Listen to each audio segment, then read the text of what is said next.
এই আসাম বস্তি রোড কাপ্তাই থেকে রাঙ্গামাটি পর্যন্ত গিয়েছে এই রোডটা। এই রোডে আমরা এখন এই গাড়ি এখন পার করলাম, গাড়ি পার করে আমরা এই হোটেলটাতে উঠলাম, হোটেলতে খাওয়া দাওয়া করবো। এটা লেকের পাড়েই, কাপ্তাই লেকের পাড়ে এই হোটেলটা।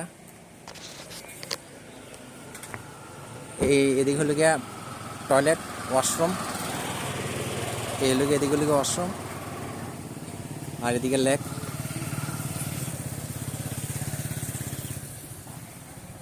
এটা হলো গিয়া খাওয়ার জায়গা।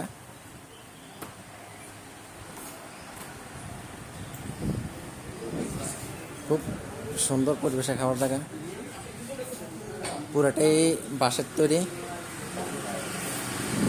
এই যে এখানে বেসিন আছে, এগুলো বেসিন। এইদিকে খাওয়ার জায়গা, কাউন্টার। আমরা এদিকে খাবো।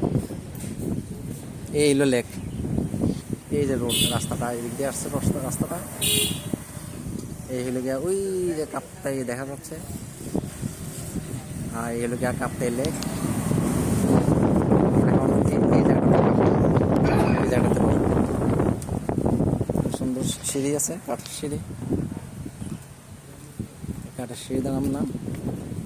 এই আমরা এখানে খাওয়া দাওয়া করবো, এই জন্য আমাদের জন্য টেবিল রেডি করা হয়েছে। সুন্দর পরিবেশ, অপূর্ব পরিবেশ, মানে এগুলি আসলে নিজের চোখে না দেখলে বোঝা যাবে না, কাউকে বলে বোঝানো যাবে না। এই কি সুন্দর, এই যে একটা বাড়ি, একটা বাড়ি দেখা যাচ্ছে। এই যে চতুর্দিকে লেক, এই যে লেকের ভিতরে অনেক লঞ্চ, ট্রলার, এই যে মানুষে ট্রলার ভাড়া করে ঘুরতেছে। হ্যাঁ হ্যাঁ, খাবার অর্ডার এখানে। সুন্দর জায়গা,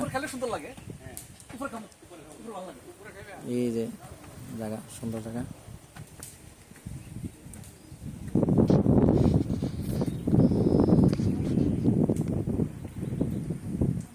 আর ওইদিকে দেখা যাচ্ছে রাঙ্গামাটি শহর মনে হয়, সম্ভব। ওইটা তো রাঙ্গামাটি, ওইটা তো রাঙ্গামাটি শহর না? হ্যাঁ, ওইটাই রাঙ্গামাটি শহর, অনেক দূরে, আরও প্রায় 10-12 কিলোমিটার হবে এদিক থেকে।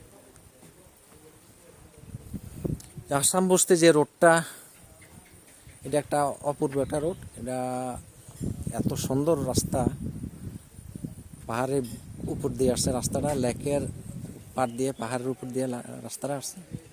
25 থেকে 30 কিলোমিটার হবে রাস্তাটা, কাপ্তাই থেকে রাঙ্গামাটিতে আসার জন্য। রাস্তাটা নতুন করে করা হয়েছে, খুব সুন্দর রাস্তা। রাস্তার পাশে পাশে প্রচুর আম, কাঁঠাল তো মানে রাস্তার কিনে ফেলে রাখছে কাঁঠাল, যে যা পারতেছে নিতেছে। আম হলে 30 টাকা করে কেজি, বিশাল বড় বড় আম, এত মিষ্টি আম।